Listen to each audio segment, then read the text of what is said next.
Hello, I'm Zach Morris, WHBY Sports, and fill-in host for WHBY, celebrating 100 years of WHBY. We are now going to be talking with a broadcast local legend and Bob Salm. Bob, thanks for stopping by. Well, glad to do it. I haven't been here in a while, and well, things look pretty much the same. I haven't had a tour of the building, but I look forward to doing that a little bit later on. But yeah, 100 years, who would have thought? And the bigger thing is, think of how long you've been here. For 33 years. 33 and a third, yeah, like the big record album, you know. When I started back in 1981, we had music on in the morning, well, quite a bit of the day and the evening, and we got to play 45s. Now, you probably don't even know what a 45 is. Heard of the legends. But we had to cue them up, you know, and it was such a great thing, just that sound of a scratch, you know, once the turntables started up. But that was great. And great to see all the different changes that have happened throughout the years, especially in the engineering end of things. So much new, different equipment that has come in and rotated its way out over the years. But I'm so happy to have been a part of it. Well, when you see the new board, you'll be pretty shocked to see what the changes have been over the last few years since you retired. But to think about WHBY over 100 years, that you've been there for a third of it. Yeah, and I feel like I've been here a third. I've read a couple of booklets on the history of WHBY. It goes way back to 1925. And got started, I think, as a project. I'm sure somebody down the line here will be, Steve Brown, our retired engineer, will be able to fill you in on a lot of that. But started back then and just kind of escalated. The students, I guess, wanted to keep it on. And I think the Norbertine Fathers owned the rights to the station at that time. I could be wrong on that, but like I say, Brownie will fill you in on that. But yeah, to think of all the things that have been done over the years and all of the different people that I've had a chance to meet, had the opportunity to go out and represent the station, which I always felt really proud about. You know, when you say WHBY, people would perk up and go like, "Oh, I've been listening to you," not only me, but a lot of other people for years and years. And that was always a very, very nice feeling. And you still get that today. Some people, you'll be in the grocery store and some people come along, "Hey, Bob," you know, and I'll look. I'm not sure who that person is, but they said, "Yeah, long-time listener when you were on the air, and always enjoyed hearing you and the morning crew come on and tell us what the weather was going to be like, what the roads were like." One thing I always remember is when we did school closings, we had to sit and read pages and pages of school closings, but we kept people up to date on it, and they depended on us for that. And then eventually we were able to transfer it over to the computer, I guess. It took a while to get there. I remember when we used to do road reports, we'd have these big phones, I don't know what they called them, box phones or something. They were just huge.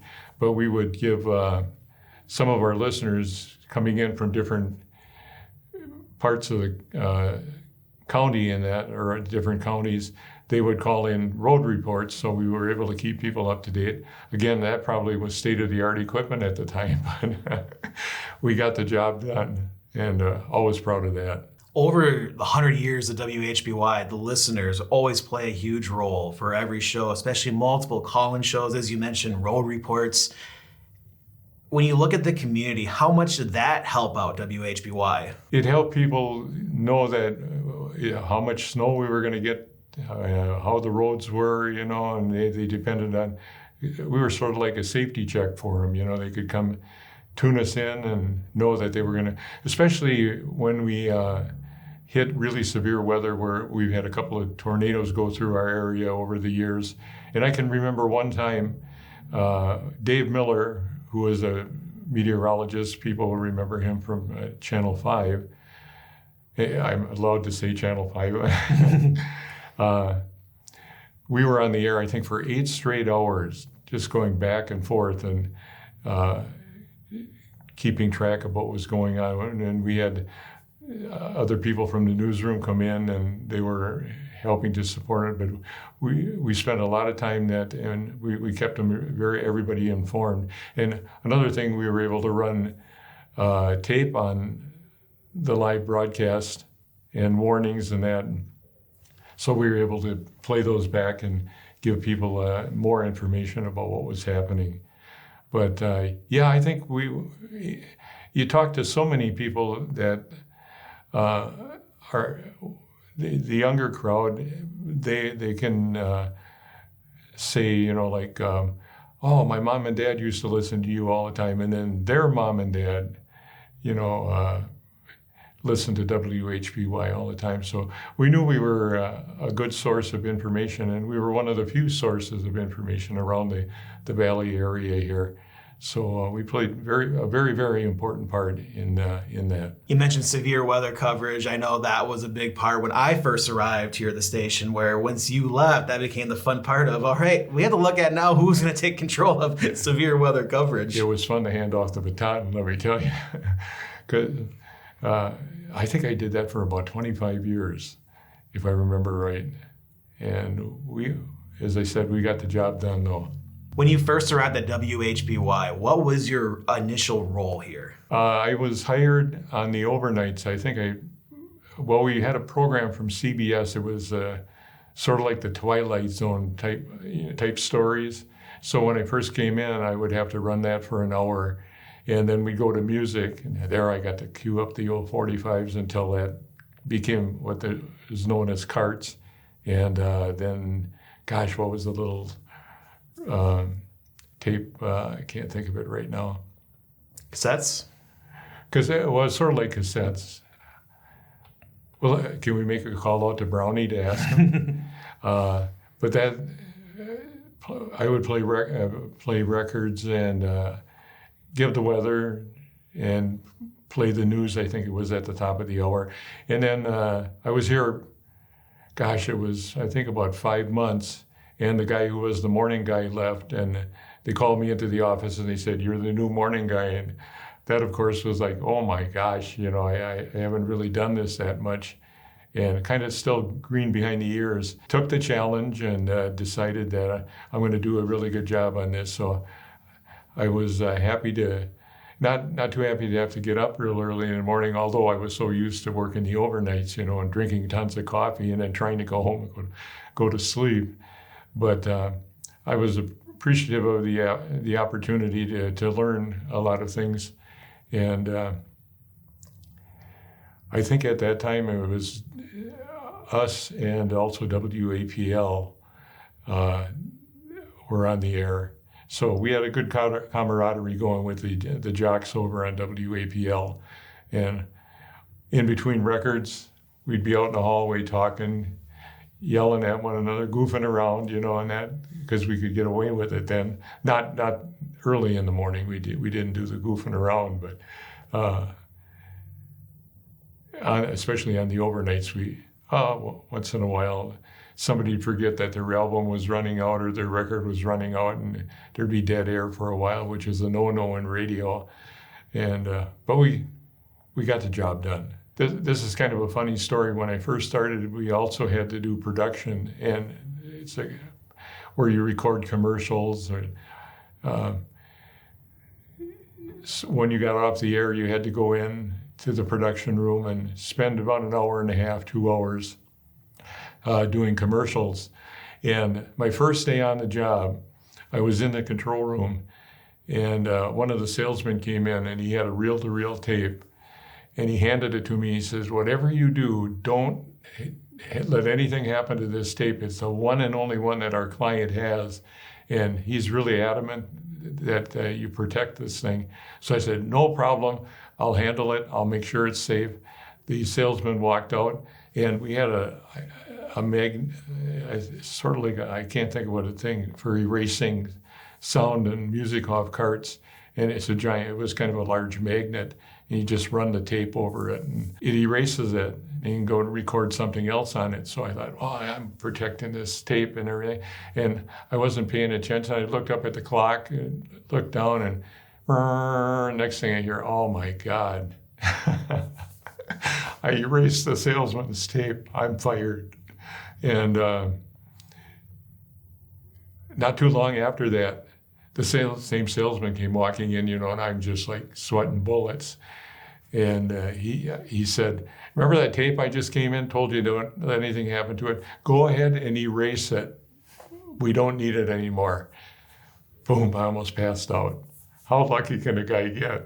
All that stress you're living with, thinking, I don't know how to handle this. And then, oh, okay, I'll take that. So I was proud of myself. I saved the day and almost passed out at the same time. Also working here, you mentioned so many legends. Kathy Keene retired a few years ago. What are the memories you've had with working with Kathy Keene? Oh, that was always a good time. We did in fact, I was just thinking about this the other day. For part of 1 year, we did the Good Neighbor show from Pick and Save on this end of town. And that was always fun because we'd set up chairs and we'd get ourselves an audience, and people always enjoyed coming out and watching us perform, if you will. And I can't think of the number, thousands upon thousands of recipes that Kathy gave out over the years, And I bet I can see there was a Good Neighbor newsletter, I think they called it. And she would put that out, I think, once a month to every other week or something. I can't remember. But yeah, just to think of all, and I wouldn't doubt that there was some listeners of the Good Neighbor show that tried every one of those recipes that she put out in her little newsletter every year. But very, very popular show. It was unbelievably popular. So she's enjoying retirement now and well-deserved. Another big player here at WHBY and with Woodward, and Steve Brown, who is retired but likes to hang around here quite often. Favorite memories with Steve? Oh gosh, I was thinking about this the other day too. Brownie always seemed to be the brunt of our goofing around and jokes. And one we would do, there was a guy named Mike Diamond who worked for us. A lot of people will remember him, rest his soul. Yeah, anyhow, we would sit in the lunchroom, and when I came in today, I hadn't been here in quite a while. My first thing was, well, the hallways look the same. Brownie's office was down at the other end of the hallway, and we would sit in the lunchroom and just stupid, the yelling, hey Brownie, and the person that got him to peek out of his office and say, what do you want, would win a candy bar or a Twinkie or whatever, But we kind of stupid sounding, but we had a good time doing that. And another time, Mike Diamond, Ray Waiter, God bless him, when he would come in with his lunch, he would always have to cook broccoli and cauliflower and fish that was left over from his dinner the night before, and the place just reeked. It was just horrible. One time, Ray put a little squash in the microwave. And somebody, as soon as he put it in there, somebody called him, hey, Ray. Ray was the news director, of course. And somebody on the phone wanted to talk to you, so Ray'd get up and he'd say, I'll be right back. Well, once Ray left, you knew he wasn't going to be coming back for another half hour or an hour or whatever it was. So Mike Diamond went over by the microwave and he pushed on high for like 45 minutes or whatever. And we were sitting in the lunchroom, and all of a sudden smoke's pouring out of the microwave, and Ray came running back in. He goes, hey, I can smell the smoke all the way down the hall. What's going on? What happened to my squash? And of course, all of us were totally innocent of anything. Oh, I don't know, Ray, you must have set it for too long a time or whatever. But the place just reeked, and of course that made Mr. Brown, Steve Brown, very, very happy with us for doing that. We also had somebody on the staff who shall not be mentioned, but she was noted for burning bags of Instapop or whatever in the microwave. So you mentioned Ray Waiter. I was telling you off the air when Ray passed away last year.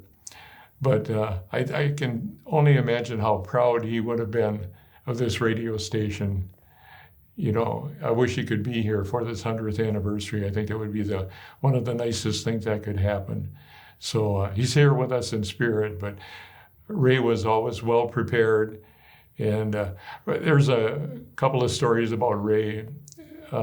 He would go out on a snowy morning and he'd drive along, he'd roll the window down and he'd lean out of the car and he'd hold a microphone down around the road. Now I'm driving down the road, you know, and try to bring some reality to the situation. But I think there was a couple of times he almost fell out of the WHBY vehicle because he would have the door open and hanging out trying to drive the car and hold the microphone down and give us a real bird's eye view of the concrete below, you know. Another guy who goes way back is Bob Lloyd, and you probably don't recognize the name, but Bob was one of the top sports guys around the area here, probably in the whole state of Wisconsin. And that was always a thrill to be able to work with him. He had it looked like when he got his pants made, he looked like he went out to an Italian restaurant and it took the tablecloth off and then took it home, had his wife or somebody that knew how to sew, make a pair of pants out of him. And everybody would joke about that all the time, you know, ugliest pants in the world. But Bob took those with pride. And just to have to work or to have the opportunity to work with him was good. Steve True, who is the voice of the Golden Eagles, is it? Marquette Golden Eagles. For how many years? Just an incredible number of years. Got a chance to work with him. Tom Hamilton. Now, there was a character. We had a lot of fun with him, but very, I think, let's see, he was with the Cleveland Indians, I think the voice of the Cleveland Indians, and also Ohio State, if I remember right. I could be wrong on that. But a very big party animal, and we always loved going over to his place, you know, because we always had such a great time. I could think of probably 100 different names, you know, and I'm kind of drawing a blank right now, but just that golden opportunity to be there in the presence of a lot of these legends, is what they're called, of Wisconsin broadcasting, and to have so many in our group here and company is, I think, really stands to the integrity of not only our radio station, but all of them that are in the Woodward radio group. Well, even thinking just some of the names you mentioned, the fact that in the world of radio, people come and go pretty quickly, 4 or 5 years. The fact that you were here for 33 years, how long Ray Wader was here, Kathy Keene, Steve Brown. How did you know in the middle of that this core is pretty special? Yeah, well, I don't think you knew it at the time until somebody decided they were going to retire or what, and then you go like, wow. When you say a person's going to be sorely missed, I would say that pretty much was the words that would describe just about everybody that has worked here, and of course that person would go like, oh no, I'm not. There's somebody that can replace me. All in all, I think everybody touched everybody else, and everybody touched the audience, you know. And I think just that close friendship that all of the individual announcers and people in the background, the support staff, always been just super people. So all in all, I'm so happy that I was a part of that. Every time I see somebody that's in management, or I would see somebody in management, I would thank them for the good job that they're doing, and it would come right back at you, you know, and we totally enjoyed it. Do you still remember your final broadcast? That was the toughest day of my life. It was supposed to be one of the easiest days, and I was on the air till 9 o'clock, I think it was, and Greg Bell, general manager at that time, came in and to wish me well, and I was just sitting there, and I remember saying to Greg, I didn't think it was going to be this hard, and then I started to cry. And fortunately, Greg came over and he kind of took over the microphone and he continued to talk. And I made it till 9 o'clock. And I was just sitting there for a moment. I thought, well, I'll let everybody get out of the studio that's in there.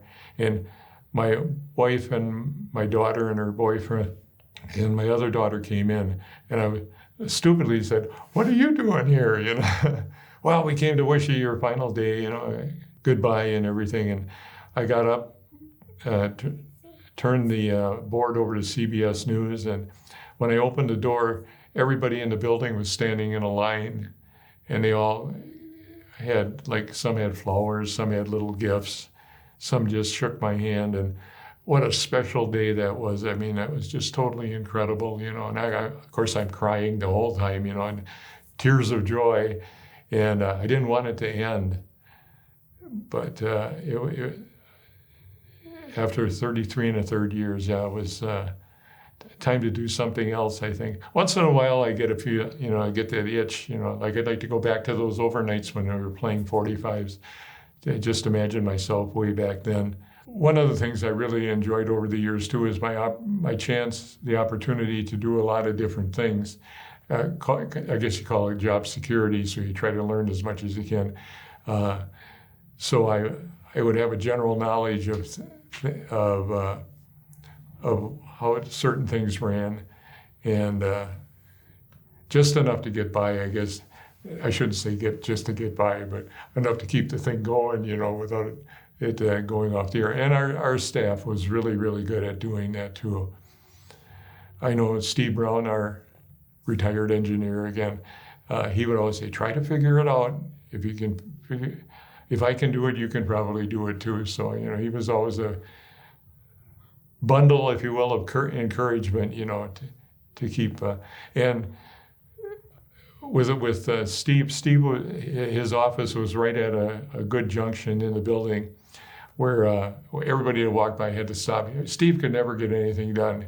He was the hardest working guy that could never get anything done because all of us would stop in and want to talk to him, and he wouldn't want us to feel bad that if he said, "Oh, I don't have time to talk." But I think he helped more people with problems over the years, not only technical problems but personal problems. You know, it was like he was our own version of Dr. Phil, which I guess we could call him that.